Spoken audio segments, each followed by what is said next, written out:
주의 장막에서 한 마리 정에서 첫날보다 좋사오니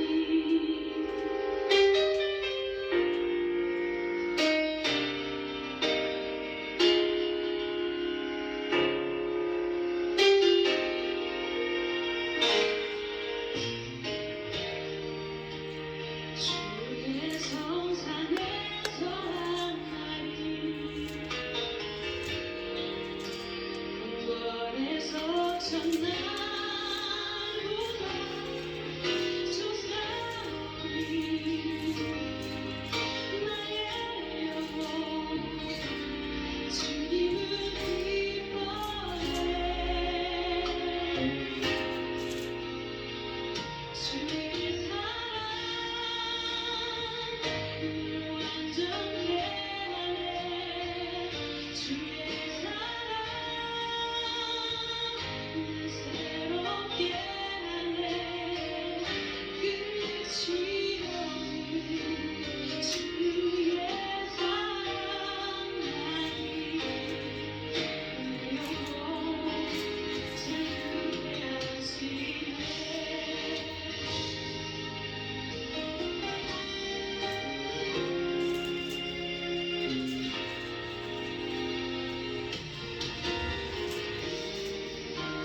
주의 성산에서 한 날이 원에서 첫날보다 좋사오니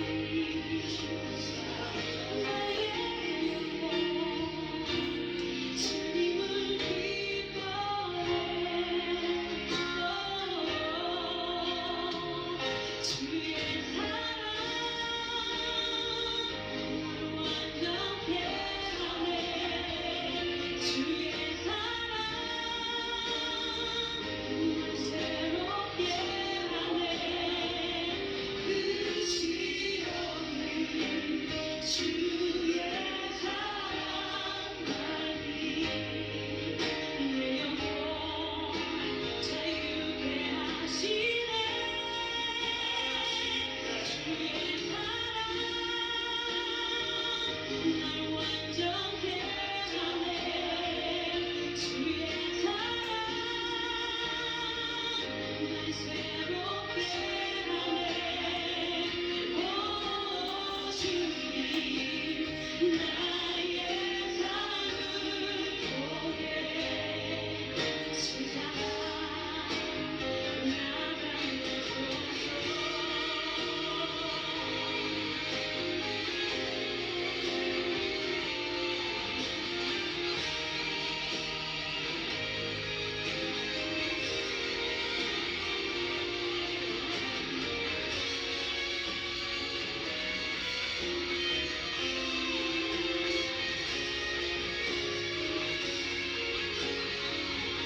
자유케 하시네 주의 사랑 날 완전케 하네 주의 사랑 날 새롭게 하네 오 주님 나의 삶을 통해 세상 나가게 소서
주님 안에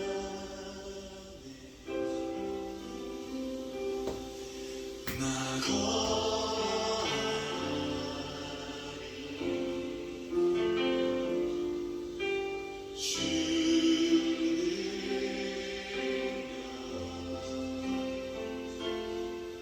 나 잠잠히 믿네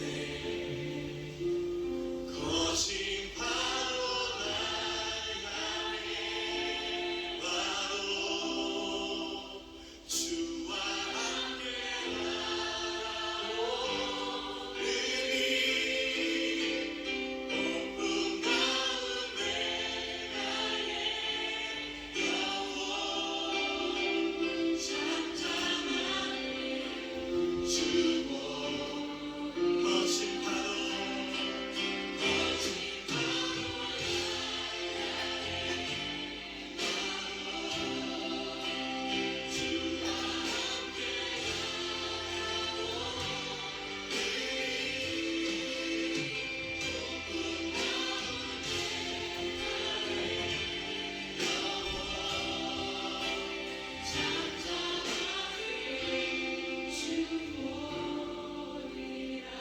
지금 한 번 더 우리가 기도하며 나아가길 원합니다. 주님, 우리에게 허락하신 이 시험과 우리의 삶의 문제들 가운데 우리가 주님을 보길 원합니다.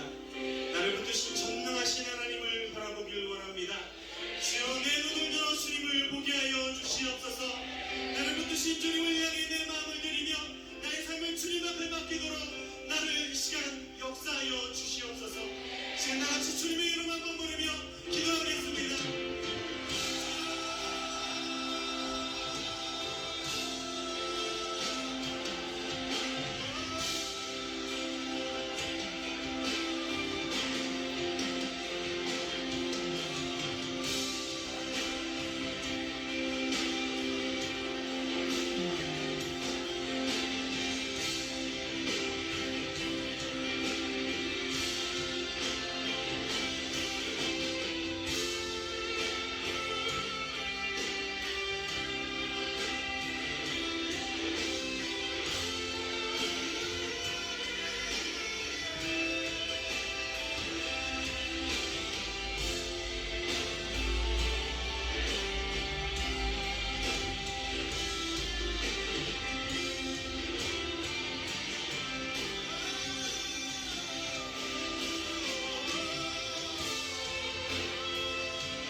하나님은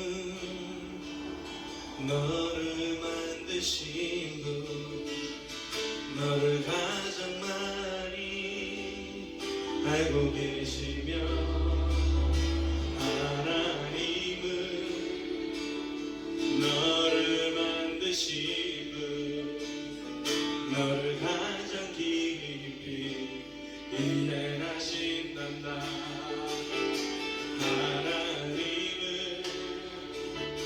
너를 지키신 분, 너를 절대 포기하지 않으며, 하나님은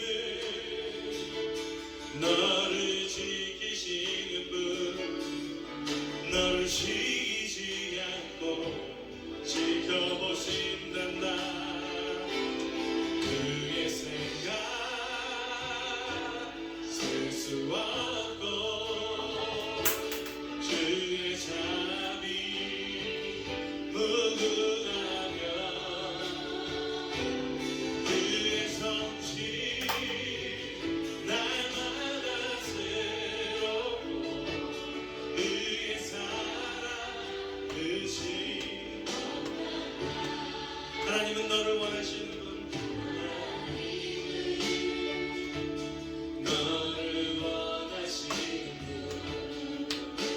세상 그 무엇 그 누구보다 하나님을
그의 생각 셀 수 없고 그의 자비 무궁하며 그의 섭씨 날마다 새롭고 그의 사랑 끝이 없단다.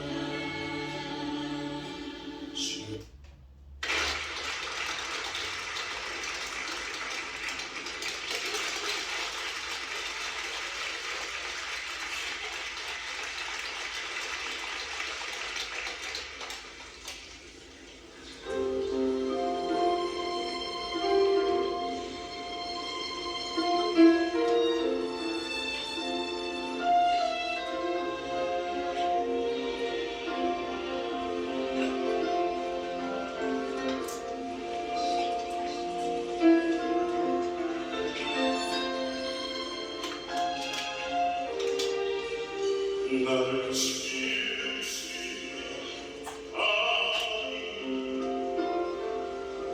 나를 부르시며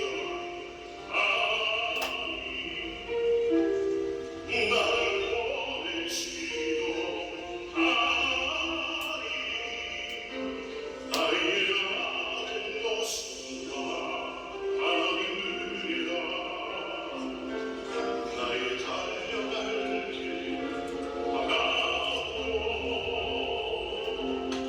나의 마지막 골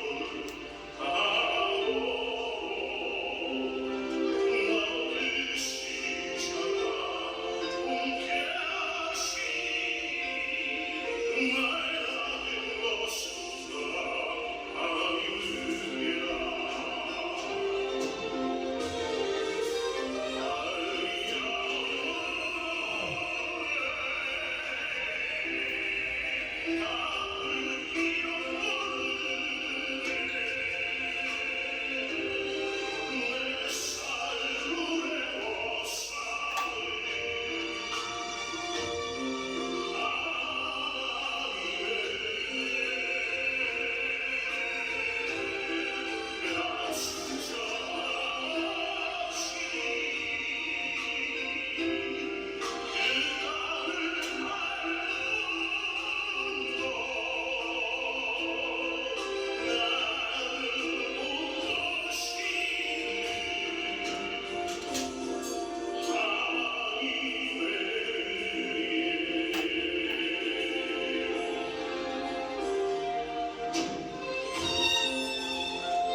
(5월 29일) 주일 예배를 시작하도록 하겠습니다. 땅과 거기에 충만한 것과 세계와 그 가운데에 사는 자들은 다 여호와의 것이로다. 여호와께서 그 터를 바다 위에 세우시며 강들 위에 건설하셨도다. 여호와의 산에 오를 자가 누구며 그의 거룩한 곳에 설 자가 누구인가? 곧 손이 깨끗하며 마음이 청결하며 뜻을 허탄한 데 두지 아니하며 거짓 맹세하지 아니하는 자로다. 그는 여호와께 복을 받고 구원의 하나님께 의를 얻으리니 이는 여호와를 찾는 족속이요 야곱의 하나님의 얼굴을 구하는 자로다. 아멘. 저희들을 창세전에 택정하시고 여기까지 인도해 주신 주님 감사를 드립니다. 오늘 예배 가운데 임재하여 주시고 이 예배가 신령과 진정으로 드려지는 예배가 되게 하여 주시옵소서. 이 모든 말씀 거룩하신 예수 그리스도의 이름으로 기도드리옵나이다. 아멘. 찬송가 31장입니다.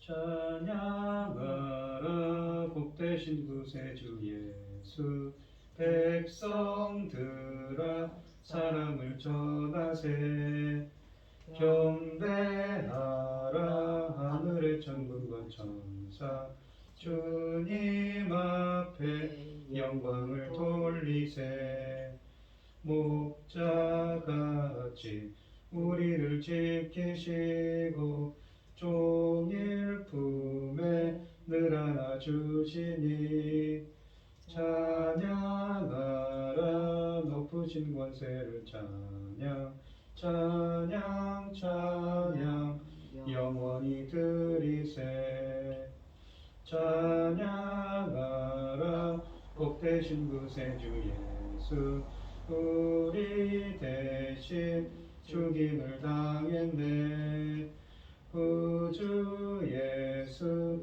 영원한 구원의 소망 경배하며 겸손히 절하세 찬양하라 우리 죄 지신 예수 그의 사랑 한없이 크셔라 찬양하라 높으신 권세를 찬양 찬양 찬양 영원히 드리세 찬양하라 복되신 구세주 예수 천사들아 즐겁게 찬양해 구주 예수 영원히 다스리시니 면류관을 주 앞에 드리세 구주 예수 세상을 이기시고 영광 중에 또다시 오시리 찬양하라 높으신 권세를 찬양 찬양 찬양 영원히 드리세 사도 신명하심으로 신앙 고백하시겠습니다. 전능하사 천지를 만드신 하나님 아버지를 내가 믿사오며 그 외아들 우리 주 예수 그리스도를 믿사오니 이는 성령으로 잉태하사 동정녀 마리아에게 나시고 본디오 빌라도에게 고난을 받으사 십자가에 못 박혀 죽으시고 장사한 지 사흘 만에 죽은 자 가운데서 다시 살아나시며 하늘에 오르사 전능하신 하나님 우편에 앉아 계시다가 저리로서 산자와 죽은 자를 심판하러 오시리라. 성경을 믿사오며 거룩한 공회와 성도가 서로 교통하는 것과 죄를 사하여 주시는 것과 몸이 다시 사는 것과 영원히 사는 것을 믿사옵나이다. 아멘. 교동문 18번입니다. 제가 먼저 읽겠습니다. 여호와여 내가 주께 피하오니 나를 영원히 부끄럽게 하지 마시고 주의 공의로 나를 건지소서. 내게 귀를 기울여 속히 건지시고 내게 견고한 바위와 구원하는 산성이 되소서. 주는 나의 반석과 산성이시니 그러므로 주의 이름을 생각하셔서 나를 인도하시고 지도하소서. 그들이 나를 위하여 비밀이 진 그물에서 빼내소서. 주는 나의 산성이십니다. 내가 나의 영을 주의 손에 부탁하나이다. 진리의 하나님 여호와여 나를 속량하셨나이다. 내가 허탄한 거짓을 숭상하는 자들을 미워하고 여호와를 의지하나이다. 내가 주의 인자하심을 기뻐하며 즐거워할 것은 주께서 나의 고난을 보시고 환난 중에 있는 내 영혼을 아셨으며 나를 원수의 수중에 가두지 아니하셨고 내 발을 넓은 곳에 세우셨음이니이다. 아멘. 찬송 380장 하시고 고현희 집사님 기도해 주시겠습니다. 나의 생명 되신 주 주님 앞에 나아갑니다. 주의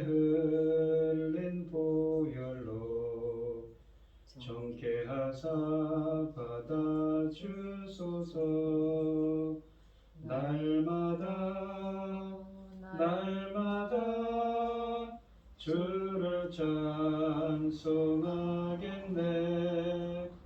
주의 사랑 줄로서 나를 굳게 잡아 매소서. 괴로운 세상 지날 때 나를 인도하여 주소서. 주를 믿고 나가면 나의 길을 잃지 않겠네. 날마다 주를 찬송하겠네. 주의 사랑 줄로서 나를 굳게 잡아 매소서. 세상 살아갈 때에 주를 더욱 사랑합니다. 밝고 빛난 천국에 나의 영혼 들어가겠네.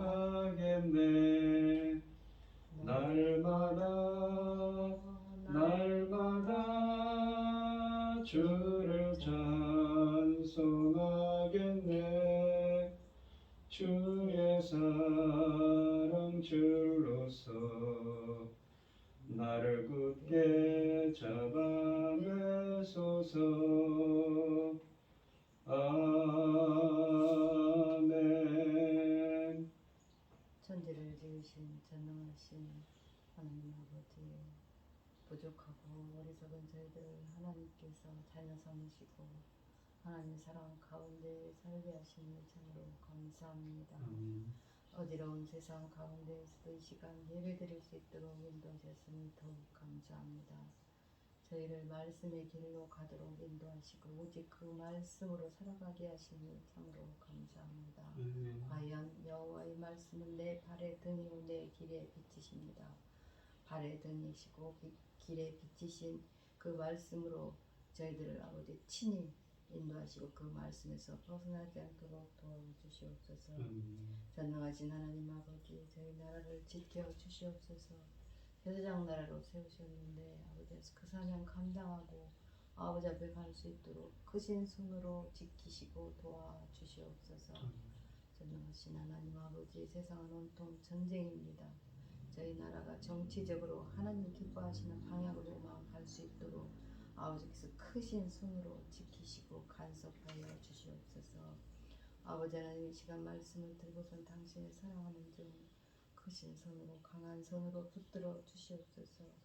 여러 가지 악조건 속에서도 하나님만 바라고 여기까지 왔습니다. 전능하신 하나님 손으로 붙잡아 주시옵소서. 하나님의 그 기뻐하시는 그 귀한 말씀들 아버지 하나님 잘 펼쳐가며 하나님이 주신 그 귀한 사명을 잘 감당할 수 있도록 도와주시옵소서. 아멘. 전능하신 하나님 아버지 저희는 어리석지 않습니까? 아버지께서 우리가 혹시라도 우리의 생각과 우리의 계획 가운데 갈 수 있을지라도 아버지께서는 크신 손으로 붙잡아 주셔서 아버지 기뻐하시는 길로만 갈 수 있도록 도와주시옵소서. 이 모든 말씀 우리를 구원하여 주시고 아버지 하나님 뜻대로만 인도하시는 예수 그리스도 이름으로 기도드리옵나이다. 아멘. 오늘 함께 하실 하나님의 말씀은 이 마태복음 25장 1절로 13절 말씀입니다. 신약성경 43쪽에 있습니다. 마태복음 25장 1절로 13절입니다. 교독을 하도록 하겠습니다. 제가 먼저 읽겠습니다. 그때 천국은 마치 등을 들고 신랑을 맞으러 나간 열 처녀와 같다 하리니 그 중에 다섯은 미련하고 다섯은 슬기 있는 자라.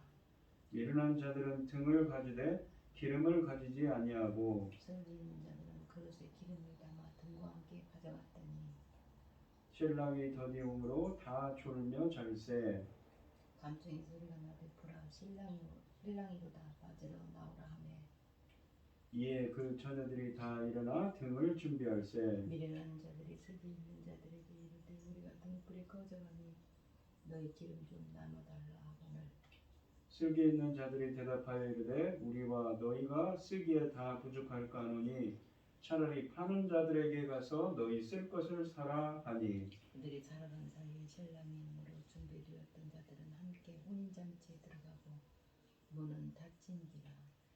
그 후에 남은 처녀들이 와서 이르되 주여 주여 우리에게 열어주소서. 대답하되 이르되 진실로 너희에게 이르니 내가 너희를 알지 못하노라 하였느니라. 그런즉 깨어있으라 너희는 그날과 그때를 알지 못하느니라. 아멘. 찬송가 493장입니다.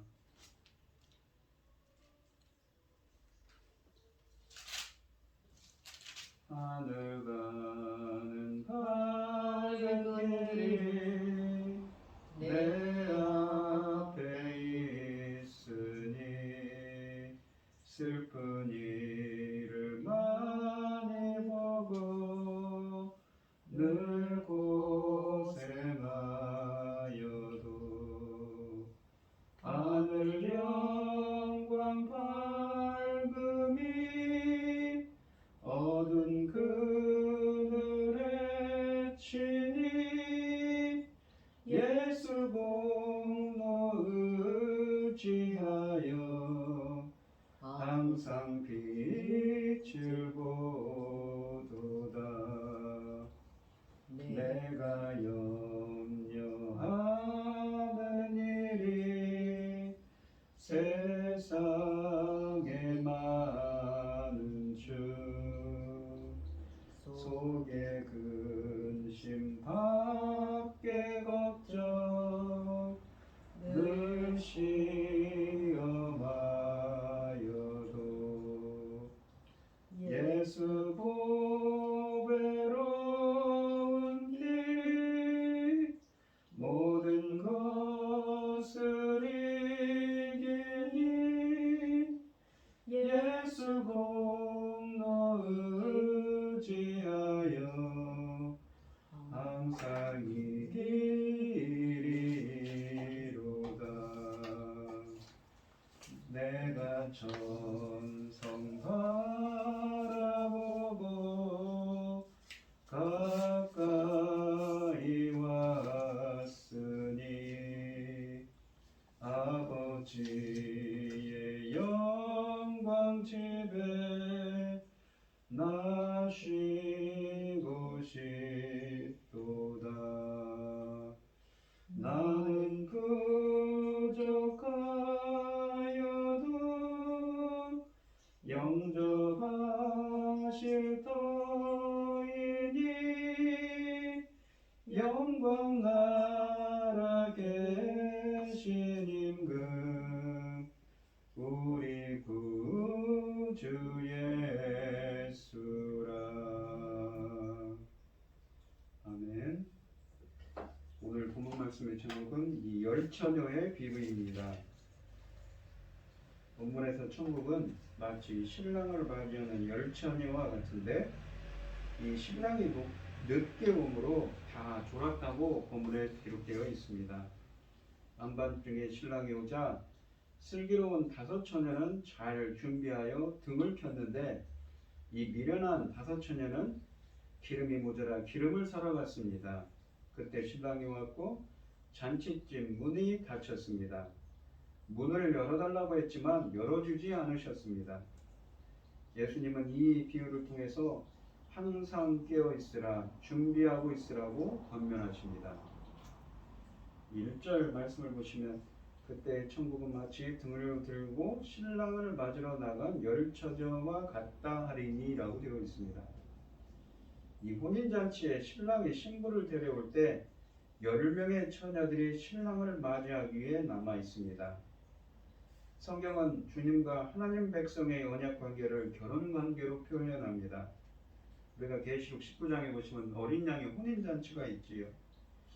하나님과 이스라엘의 관계가 종종 혼인에 비유되고 예수께서 하나님 나라를 혼인녀에 비유하신 일은 유명합니다. 특히 신약 성경에서 예수 그리스도는 신랑이고 교회는 신부로 이 에베소서 5장 22절로 32절에도 기록되어 있습니다. 교회는 신부로서 말해지고 있습니다. 하나님과 성도의 관계는 신비로운 연합으로도 표현됩니다. 마치 남편과 아내가 결혼이라는 언약을 통하여 둘이 한 몸이 되는 것처럼 하나님과 교회, 그리스도와 성도와의 관계는 구원의 언약을 통하여 연합된 상태로 성경에서 표현되고 있습니다. 이 1절 말씀에 보시면 그때라는 단어는 이 비유가 이 본문의 앞단락인 이 마태복음 24장의 재림에 대한 예수님의 말씀과 같은 배경을 갖고 있다는 사실을 우리에게 상기시킵니다.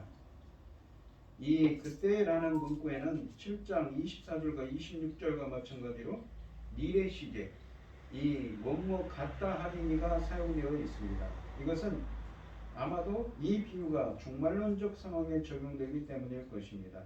즉 지금 일어나고 있는 일에 관한 내용이 아니라 인자의 파루시아, 그러니까 인자의 강림 때에 어떻게 될 것인가에 대한 언급이라는 것입니다.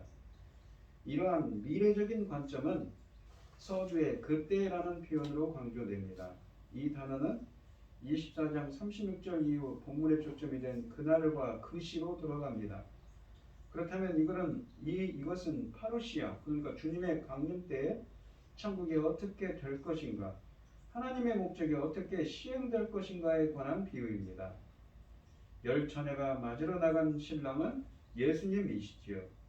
또한 천국은 마치 무엇과 같다는 말은 천국은 처녀들과 같은 것이 아니라 그들에게 일어나는 일에 관한 이야기와 같다는 의미입니다. 인자가 갑작스럽게 오실 때 몇몇은 준비하고 있고 다른 몇몇은 준비되어 있지 않았습니다.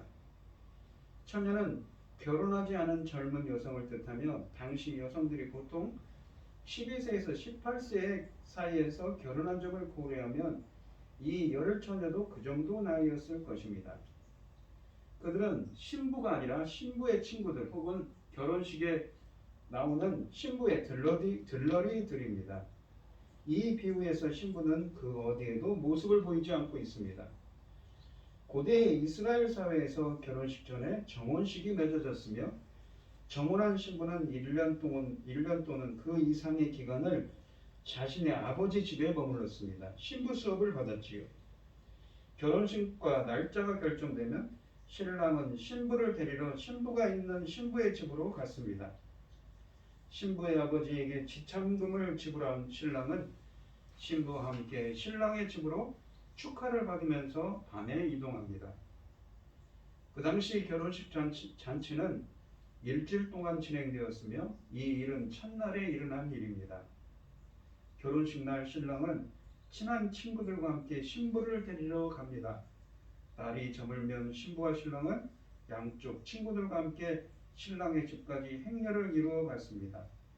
신랑과 신부가 신랑의 집에 도착하는 순간 일주일 동안 진행되는 결혼 잔치가 시작됩니다. 이 본문에서 열처녀는 신부의 들러리들입니다. 들러리는 신부의 친구들로 신랑이 신부를 데리러 신부의 집에 오면 이 처녀들은 결혼식에 거행되는 동안 신랑의 집까지 동행했습니다. 본문은 이 신부의 친구들이 등을 가지고 신부를 데리러 오는 신랑을 맞으러 나가는 배경을 담고 있습니다. 2절로 5절 말씀을 보시면 그 중에 5은 미련하고 5은 슬기 있는 자라.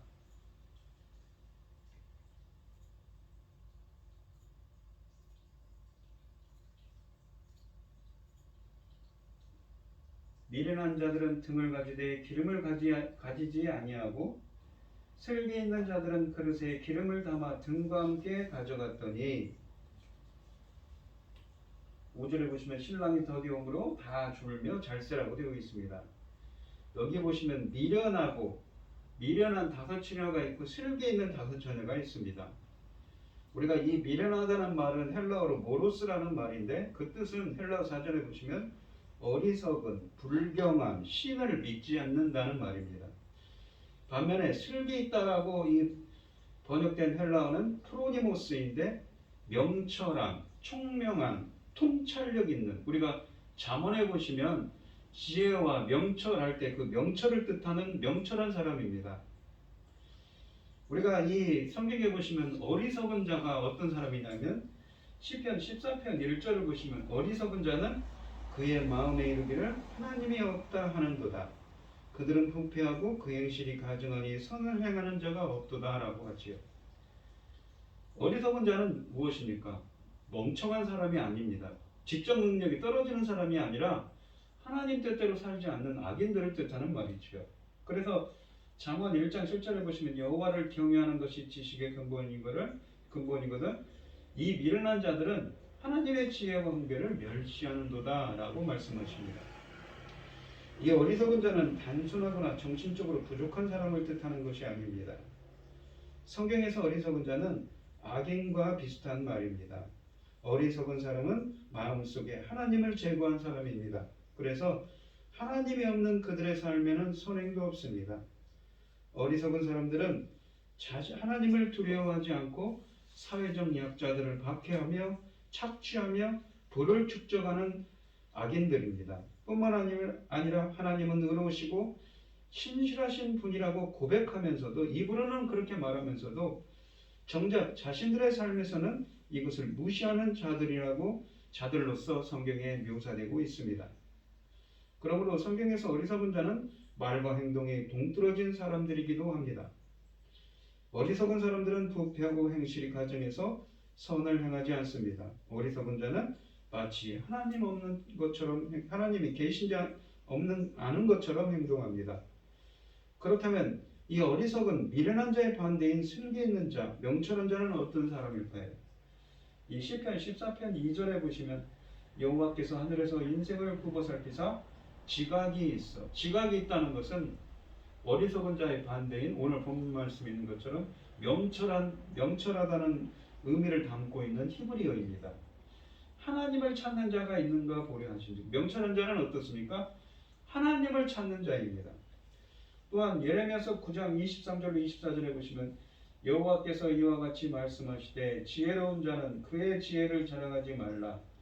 용사는 그의 용맹을 자랑하지 말라. 부자는 그의 부함을 자랑하지 말라.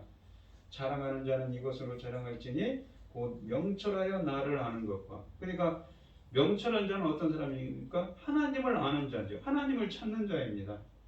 나 여호와는 사랑과 정의와 공의를 땅에 행하는 자인 줄. 사랑은 뭐냐? 언약에 기반한 신실한 사람. 언약적 충성을 신실하신 그 충성을 행하시는 분이심을 깨닫는 것이라. 나는 이 일을 기뻐하노라 여호와의 말씀이니라 라고 말씀하십니다. 이 지각이 있다 이 말은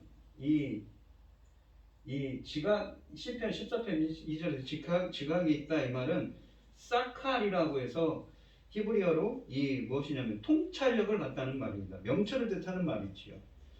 이 시편 14편 2절과 예레미야서 9장 23절 24절에 보시면 명철한 자는 어떤 것입니까? 바로 하나님을 아는 것이고 하나님을 찾는 것입니다. 우리가 하나님을 알 수가 있습니까? 하나님을 알 수가 없지요. 요한복음 17장 3절 그리고 마태복음 11장 25절 27절에 보시면 어린아이들과 같이 겸손한 자들에게 계시를 해주셔야만 자신을 드러내 주셔야만 우리는 하나님을 알 수가 있습니다. 이렇게 하나님이 자신을 계시한 그 계시를 받은 자로서 체험적으로 경험적으로 아는 것이 하나님을 아는 것이며 하나님을 찾는 것은 하나님의 뜻을 찾고 하나님의 구원과 은혜를 구하는 겸손한 자를 의미합니다. 이러한 사람이 바로 본문에 있는 이 10처녀 중에서 5처녀인 슬기로운 사람, 명철한 사람인 것이지요.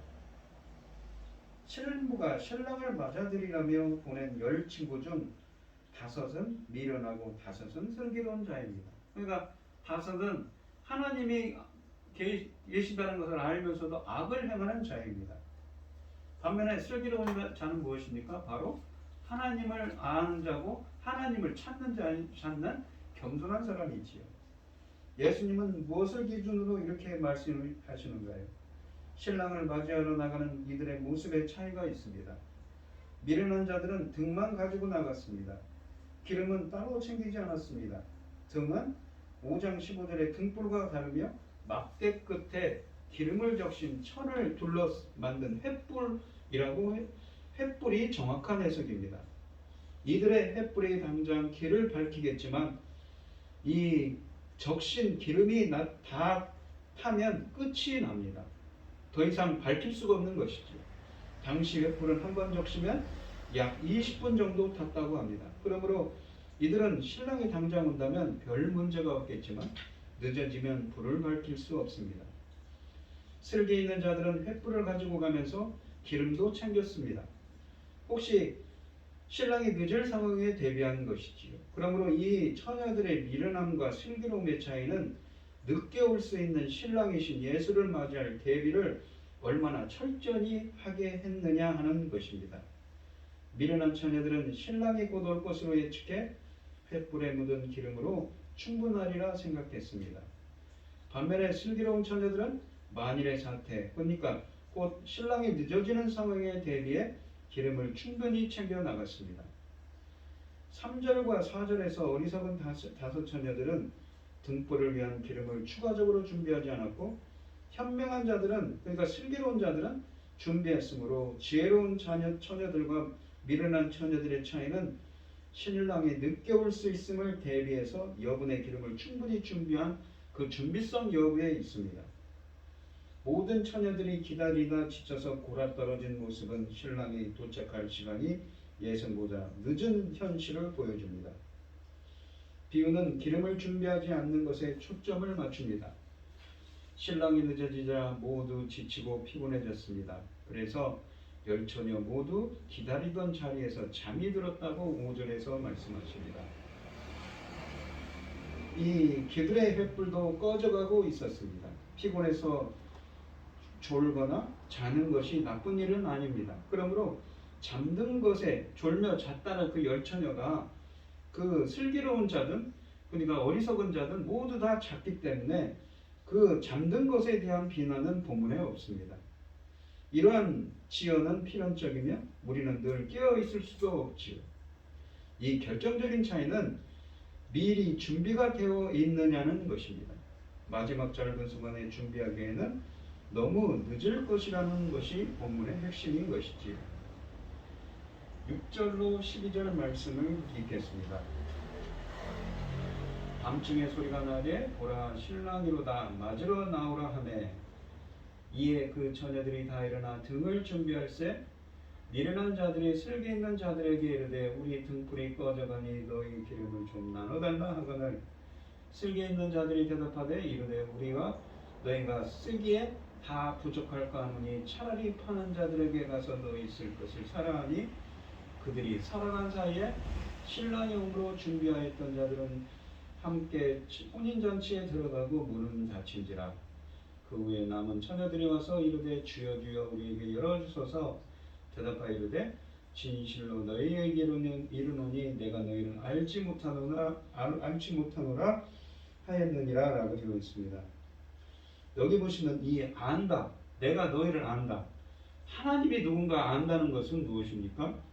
그냥 이 알아차리다, 인식한다는 말이 아니라 무엇이냐면 이 창세기 18장 19절 이 구약성경에 있는 고도내감의 주석에 보시면 언약을 맺다, 그 사람을 선택했다는 의미라고 합니다. 그 본문에서는 아브라함을 선택했다고 표현을 하지요. 하나님이 아브라함을 알았다고 하는 것은 누군가를 아는 것은 누군가를 선택했고 예정했고 그와 언약을 맺으셨다는 언약 백성을 의미하는 말입니다.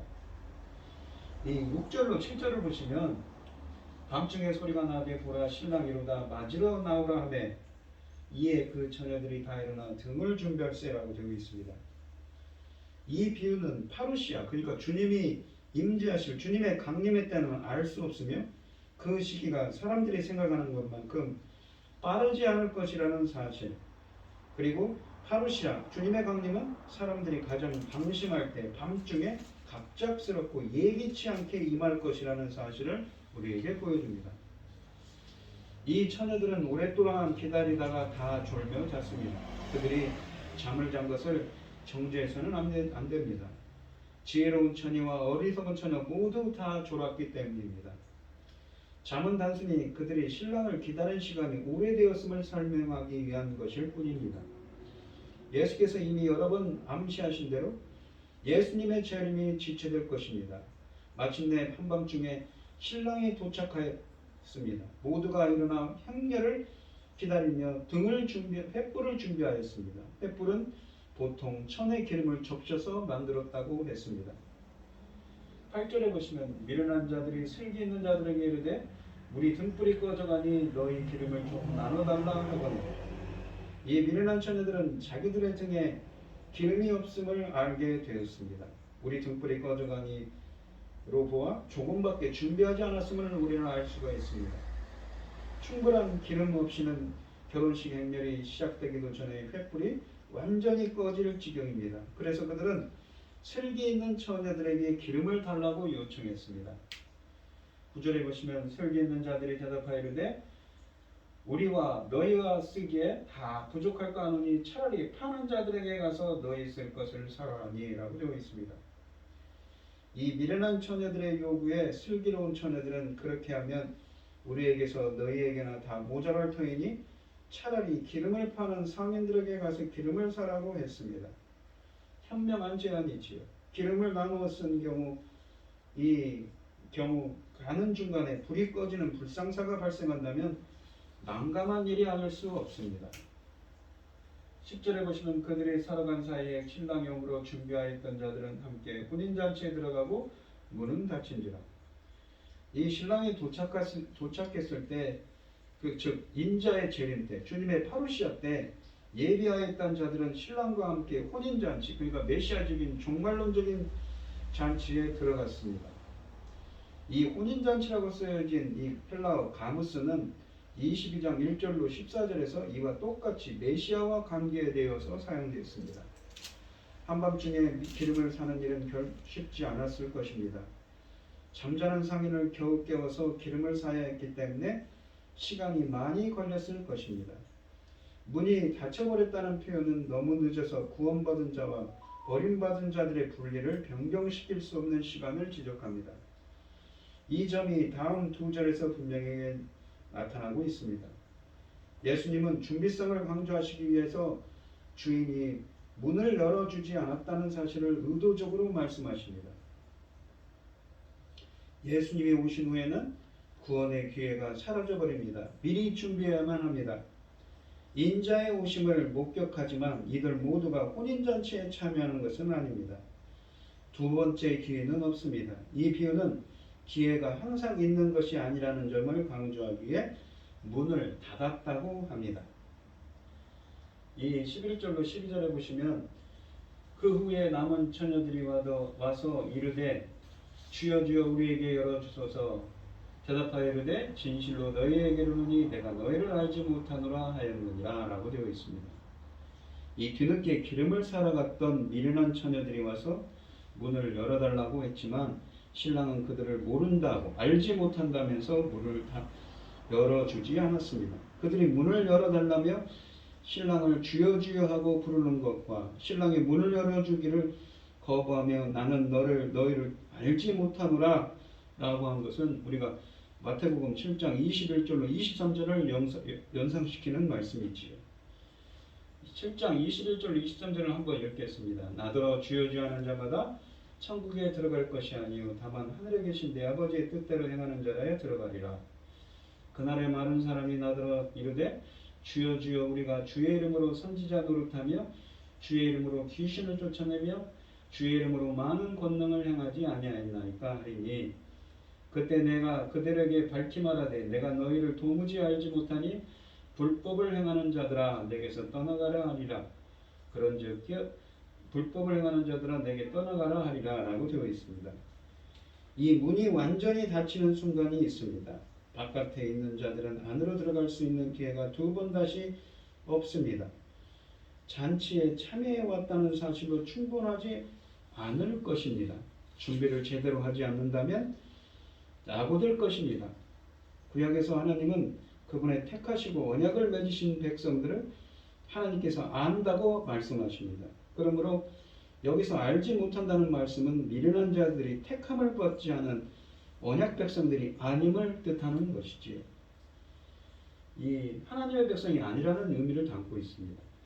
13절 말씀을 보시면 그런즉 깨어있으라 너희는 그날과 그때를 알지 못하노라 라고 되어 있습니다. 이 깨어있다라는 그레고리오라는 말은 현재형으로서 계속을 의미합니다.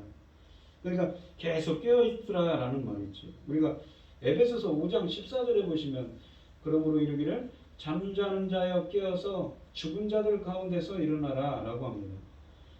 영적으로 보면 이 깨어난다는 것은 무엇이냐면 영적으로 잠자는 자들이 영적으로 깨어나는 것입니다. 그것은 죽은 자들, 네크로스들이 일어나는 것입니다. 일어난다는 말은 이 무엇이냐면 아니스텐, 죽은 자들이 일어나는 것이죠. 잠에서 깨어나는 것을 의미합니다.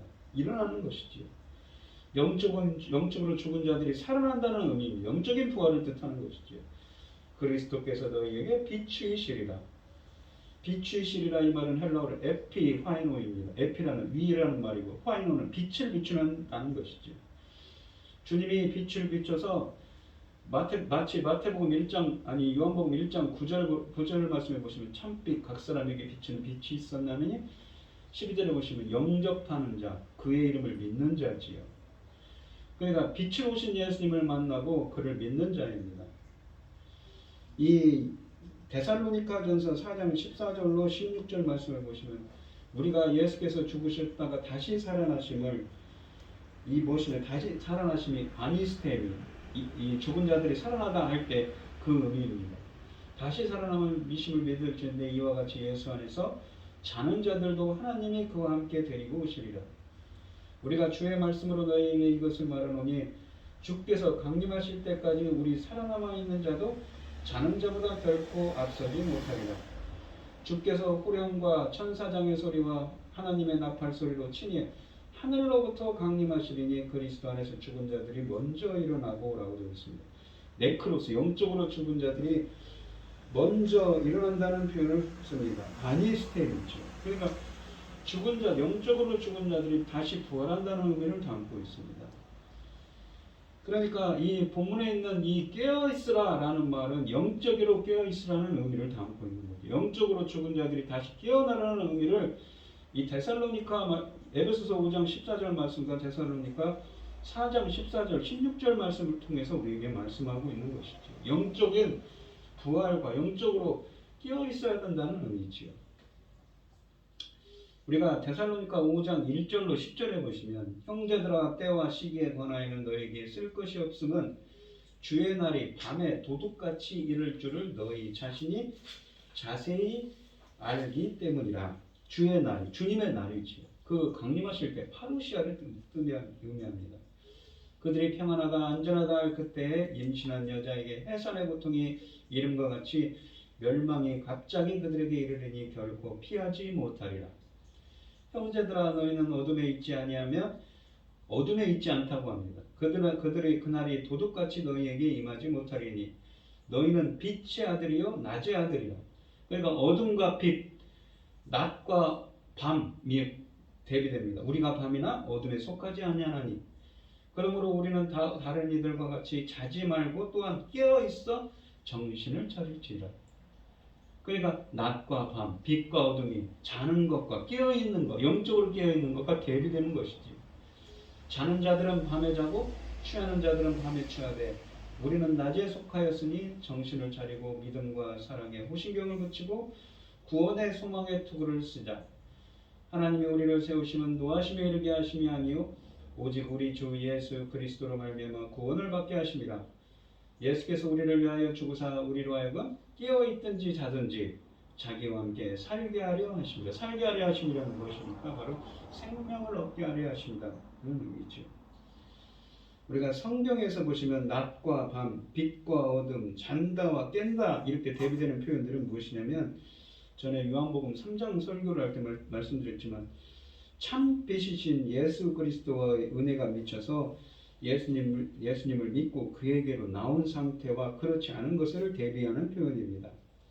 우리가 요한복음 3장 2절에 보시면 밤에 찾아온 이 디고데모는 그의 영적인 무지함을 상태를 나타내는 말입니다. 그래서 그는 위로부터 다시 이 거듭난다라는 예수님의 표현을 이해하지 못했지요. 영적인 무지함을 뜻하는 말입니다. 그러니까 물과 성령으로 거듭난 자, 성령 세례를 의미하는 것이지요. 그러니까 이 기름이라는 것이 오늘 본문 말씀을 보시면 슬기로운 처녀들은 어떤 사람들입니까? 바로 하나님을 찾고 하나님을 아는 겸손한 자라고 그랬지요. 근데 그들은 준비되어 있습니다. 기름이 준비되어 있지요. 우리가 이사야서 61장 1절로 3절 같은 말씀에 보시면 기름을 성경에서는 은유적으로 상징적으로 성령으로 표현합니다. 이 기름이 성경에서 종종 언급하는 데 마찬가지로 성령으로 표현되는데 이 기름인 성령이 준비되어야만 그들은 영적으로 깨어나게 되고 중생에 이르며 거듭나게 된다는 것이지요. 그래야만 그것이 이렇게 종말론적인 어린 양의 혼인잔치인 신랑 예수님이 오셨을 때 주님과 만나게 되고 주님의 그 잔치에 참여할 수 있게 된다는 것을 의미하는 말입니다. 그러니까 슬기 있는 다섯 처녀는 하나님을 아는 자, 찾는 자인데 겸손한 사람에게 이러한 은혜가 임해서 성령의 은혜가 임해서 그런 성령의 준비가 되고 그는 하나님의 이 어린 양의 혼인잔치에 참여할 수 있게 되어서 그 천국 문에 들어갈 수 있게 된다는 의미를 담고 있는 비유라는 것입니다. 우리가 13절에서 예수님의 말씀은 이 이야기의 교훈을 강조합니다. 즉 신랑이 언제 올지 알 수 없기 때문에 늘 깨어 있어야 한다는 것이지요. 계속 지속적으로 준비되어 있으라는 뜻입니다. 그러니까 깨어 있으라는 말이 현재입니다. 계속적인 의미지요. 문제는 신랑의 도착에 지연되었을 때 처녀들이 잠을 잤다는 것에 있다기보다는 오히려 신랑이 마침내 도착했을 때 미련한 처녀들이 준비되지 않았다는 것입니다. 기회가 항상 주어지는 것은 아니라고 하십니다. 그러므로 아직 시간이 있을 때 예수님을 맞이할 만반의 준비를 하고 기다려야 한다는 것이지요. 근데 그 준비는 무엇입니까? 바로 기름이고 성령이라는 의미입니다. 예수님이 재림하실 때 준비를 시작하는 것은 너무 늦다는 것입니다. 우리는 주님이 언제 오실지 모릅니다. 따라서 가장 확실한 대비책은 항상 깨어있는 것입니다. 사람들은 깨어있어야 합니다. 여기서의 의미는 문자적으로 잠을 자지 말아야 한다는 것을 의미하는 것이 아니라 이 지혜로운 처녀들도 잠을 잤죠. 영적인 깨어있음, 즉 항상 인자의 오심을 준비하고 있어야 함을 말합니다. 주님의 오시는 시간과 날과 시를 미리 알 수 없기 때문에 이러한 깨어있음이 필요하다는 것이지요. 이로부터 우리는 최후 심판을 위해 영적으로 준비되어 있어야 한다는 교훈을 우리에게 예수님께서는 주고 계십니다. 우리가 9절에서 보시면 본문 말씀을 보시면 이 슬기로운 처녀들의 단호한 현실주의, 그러니까 자기들이 쓸 기름이 없으니까 파는 사람들에게 살아가라고 하죠. 우리들로 하여금 영적 준비는 다른 사람이 대신 해줄 수 있는 것이 아님을 우리에게 보여줍니다. 각자 자신의 기름을 준비해야 합니다. 영적으로 깨어있음은 다른 사람들에게 줄 수 있는 것이 아니라는 것이지.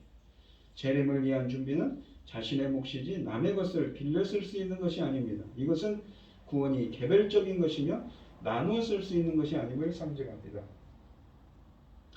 이것은 믿음과 그로 말미암은 구원이 각자의 책임이라는 사실을 우리에게 시사해 줍니다. 우리는 다른 사람의 그러한 공로 덕분에 구원을 받는 것이 아니라 자신과 주님의 관계 속에서 구원을 받는 것입니다. 따라서 개인이 각자의 인생을 준비해야 합니다.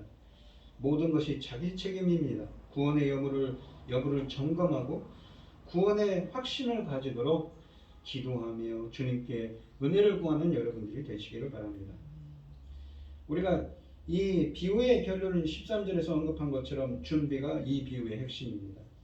신랑이 오는 것을 본다고 해서 모두 혼인잔치까지 가는 것이 아닙니다. 혼인잔치까지 참여할 수 있는 들러리들은 기름을 준비해 놓은 사람들 뿐입니다. 겉보기에는 10처녀 모두 자고 있었으므로 이들 중에서 누가 진정으로 준비를 했는지 알 수가 없습니다. 우리가 종교계 학자인 칼빈도 제한적 속죄론을 설명합니다.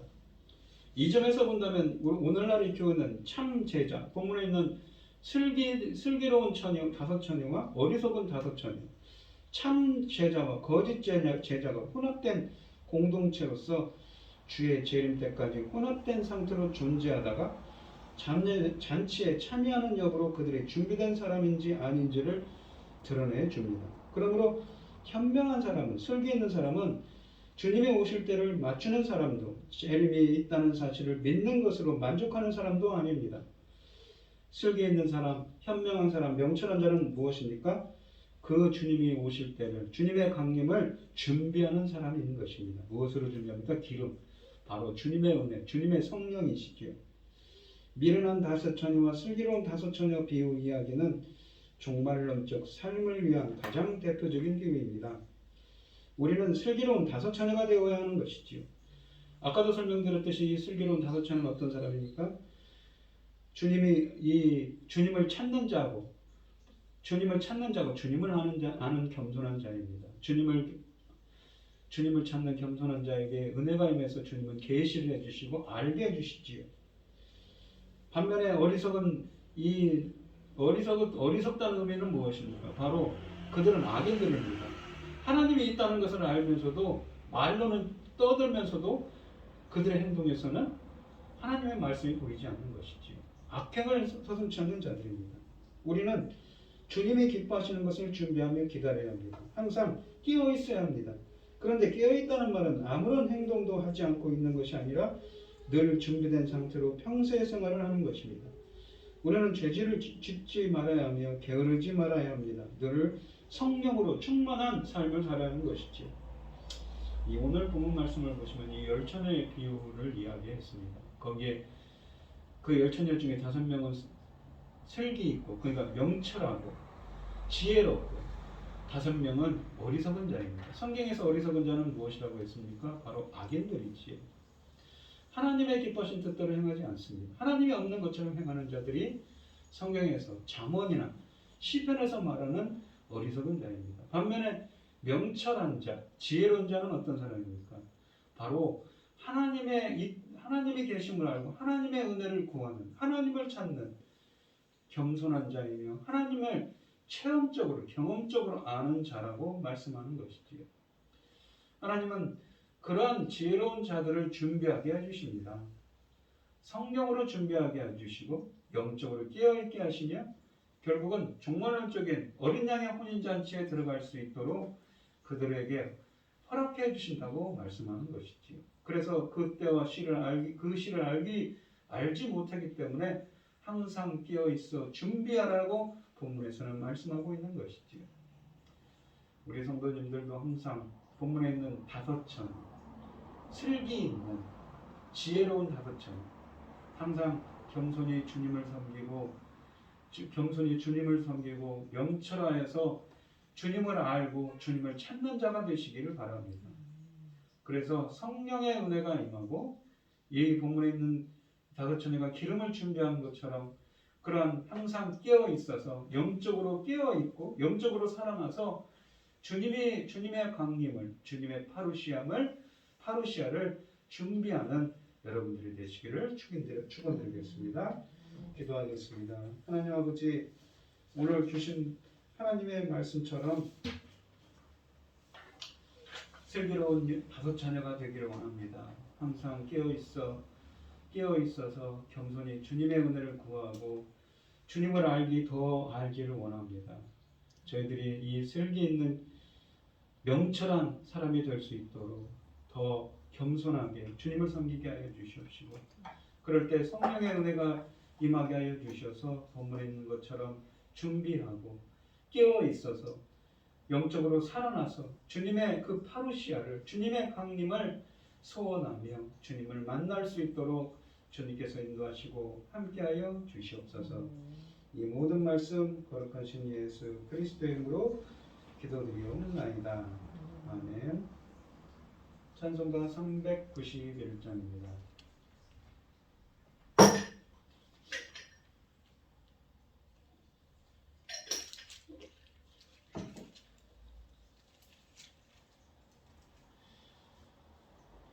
오 놀라운 구세주 예수 내 주 참 능력의 주시로다.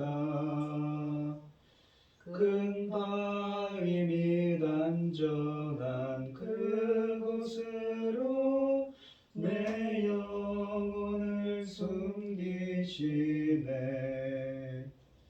메마른 땅을 종일 걸어가도 나 피곤치 아니하며 저 위험한 곳 내가 이를 때면 큰 밤 위에 숨기시고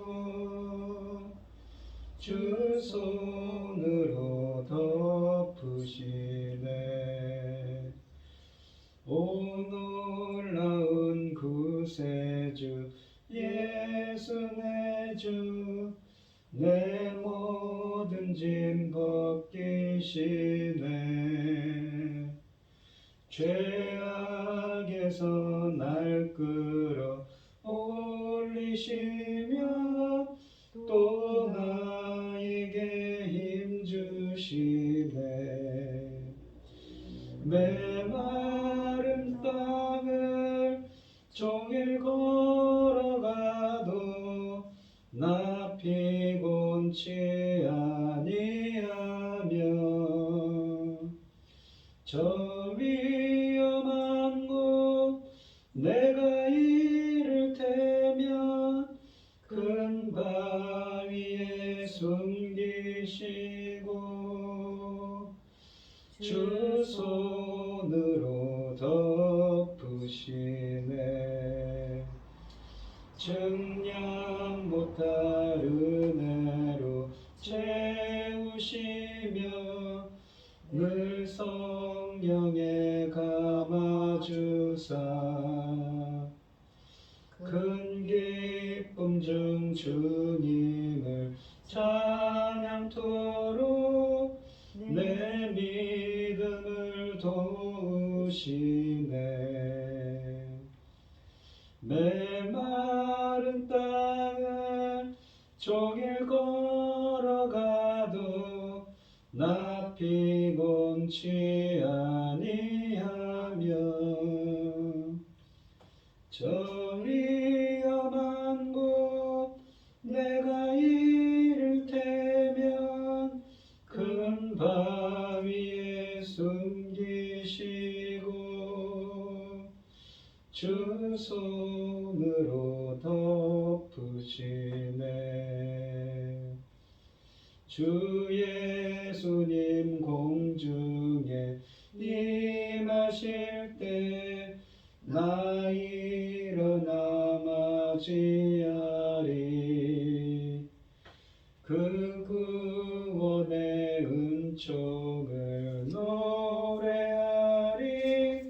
저 천군과 천사 함께 메마른 땅을 종일 걸어가도 나 피곤치 아니하며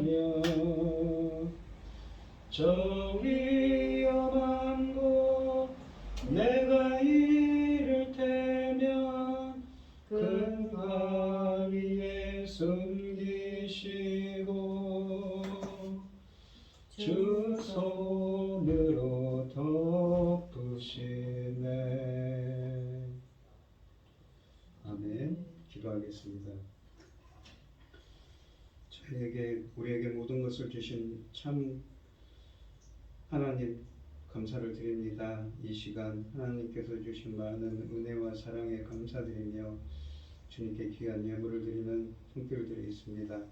드려지는 손길마다 주님께서 기억해 주시고 이 간과 기도에 귀 기울여 주시고 응답하여 주셔서 하나님의 기뻐하시는 뜻을 행할 수 있도록 인도하여 주시옵소서. 기뻐받아 흠행하여 주실 줄 믿사오며 이 모든 말씀 거룩하신 예수 그리스도 이름으로 기도드리옵나이다. 아멘. 찬송가 5장을 하시고 축도하심으로 오늘 예배를 마치겠습니다. 이 천지가 만물들아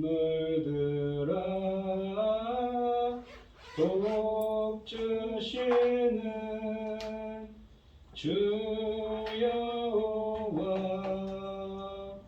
전능성부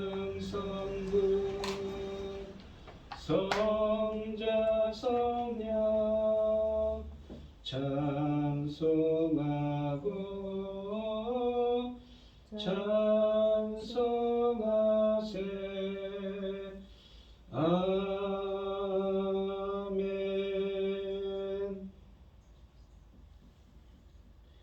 이제는 주 예수 그리스도의 은혜와 하나님의 극진하신 사랑과 성령의 교통하심이 슬기 있는 다섯 처녀가 되기를 소원하는 성도들 머리머리 위에 이제로부터 영원히 함께 있을지어다. 아멘. 아멘.